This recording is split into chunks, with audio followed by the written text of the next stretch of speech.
Hello.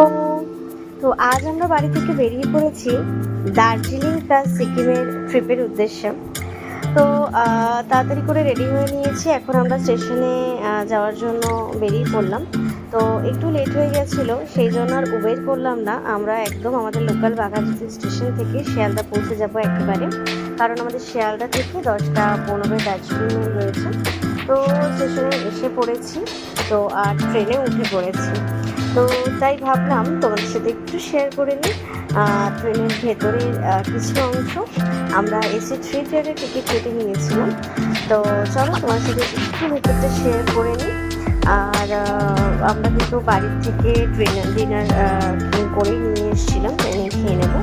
তো যাই হোক, ট্রেনের ভেতরটা কিন্তু খুবই নিট অ্যান্ড ক্লিন, সিটগুলো বেশ চওড়া, সাথে বালিশ কম্বল চাদর সবই দিয়ে দিয়েছিল, এখানে ছিল চার্জিং পয়েন্ট।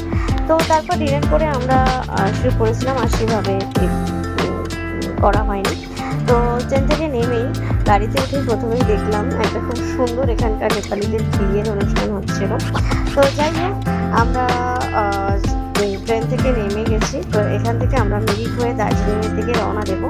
তো মিরিকে এসে প্রথমে মিরিকের এই লেকের ভেতর ঢুকলাম। আমরা রয়েছি মিরিক লেকের সামনে।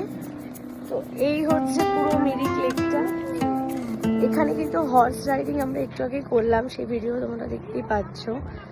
তো সেই হর্স রাইডিং কিন্তু করতে গেলে 200 টাকা লাগছে পার হেড, আর এই বোটিংগুলো প্রায় পার হেড 100 টাকা করে।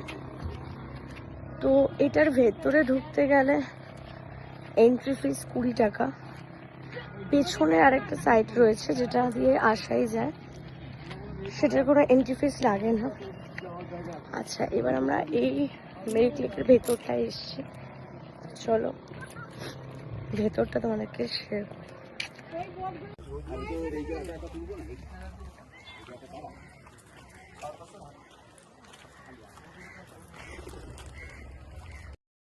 তো মিরিক লেক ঘুরে আমরা এবার যাচ্ছি দার্জিলিংয়ের উদ্দেশ্যে।